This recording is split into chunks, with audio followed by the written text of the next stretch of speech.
आप सभी को मेरा सादर नमस्ते। आज की इस वीडियो में हम आपके लिए शीतला माता के व्रत की एक पौराणिक कहानी लेकर आए हैं। एक बार शीतला माता ने सोचा कि चलो आज धरती पर जाकर देखती हूँ कि आखिर मेरी पूजा कौन कौन करता है, कौन कौन धरती पर मुझे मानता है।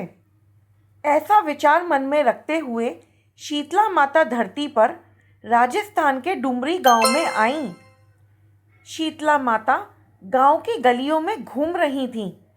तभी वहां पर किसी मकान में ऊपर से किसी ने चावलों का उबलता हुआ पानी नीचे फेंका, जो सीधे आकर शीतला माता पर गिरा, जिसके कारण शीतला माता के शरीर पर फफोले पड़ गए और उनका सारा शरीर जलने लगा। शीतला माता गांव में इधर उधर भटकने लगी और कहने लगी कि अरे मैं जल गई, मेरा सारा शरीर जल रहा है, कोई तो आके मेरी मदद करो। लेकिन किसी ने भी शीतला माता की मदद नहीं करी। थोड़ी दूरी पर एक घर के बाहर कुम्हारन बैठी हुई थी।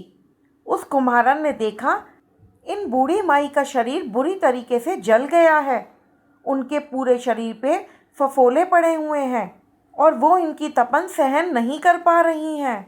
तब वो कुम्हारन बोली कि माँ, आप यहाँ आकर बैठ जाइए, मैं आपके ऊपर ठंडा पानी डालती हूँ, आपको उससे आराम मिलेगा।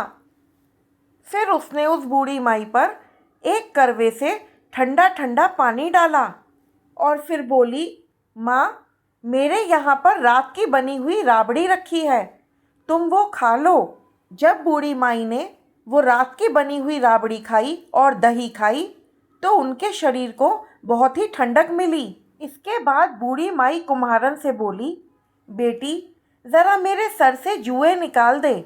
जब कुम्हारन बूढ़ी माई के सर से जुएं निकाल रही थी तब उसने देखा कि उनके सर के पीछे भी एक आँख है, जिसे देखते ही कुम्हारन डर गई और वहाँ से भागने लगी। तब वो बूढ़ी माई बोली, रुक जा बेटी, डर मत, मैं कोई भूत प्रेत नहीं हूँ, मैं तो शीतला माता हूँ। तब माता ने अपना असली रूप धारण कर लिया। उनका दर्शन करके कुम्हारन की आंखों से आंसू आ गए। माता ने उसके रोने का कारण पूछा। कुम्हारन माता के आगे हाथ जोड़कर खड़ी हो गई और उनसे बोली, माता, मेरे घर में चारों तरफ दरिद्रता है, मैं आपको कहाँ बिठाऊं? मेरे घर में ना ही तो कोई चौकी है, ना ही कोई आसन। तब शीतला माता उसके घर के बाहर खड़े हुए गधे पर बैठ गईं और एक हाथ में झाड़ू लेकर और एक हाथ में टोकरी लेकर उन्होंने अपनी झाड़ू से उसके घर की सारी दरिद्रता झाड़ू से झाड़ दी और टोकरे में भरकर घर के बाहर फेंक दी। इसके बाद शीतला माता बोली, बेटी, मैं तेरी सच्ची भक्ति से बहुत ही प्रसन्न हूँ, तू जो भी चाहे मुझसे वर मांग सकती है।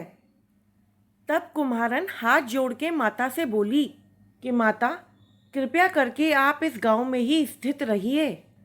जिस प्रकार से आपने मेरे घर की दरिद्रता दूर करी है, उसी प्रकार से जो भी व्यक्ति फागुन मास की अष्टमी को पूरे भक्ति भाव से आपकी पूजा करे, आपको ठंडा जल और ठंडे भोजन का भोग लगाए, तो उसके घर की दरिद्रता भी आप इसी प्रकार दूर करना।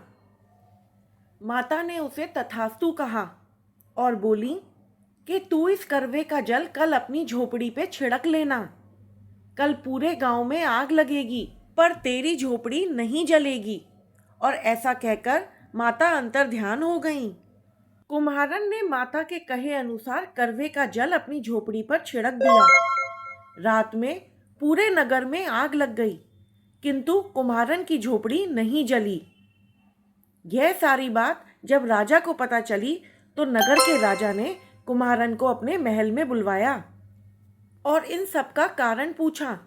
तब कुम्हारन बोली कि महाराज, मेरे ऊपर शीतला माता की कृपा हुई है और उसने शीतला माता की कृपा की सारी बात राजा को बता दी।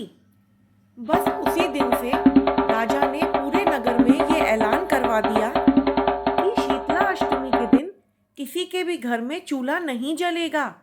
उस दिन शीतला माता की पूजा अर्चना की जाएगी और शीतला माता को ठंडे जल और बासी भोजन का ही भोग लगाया जाएगा। जय हो शीतला माता की।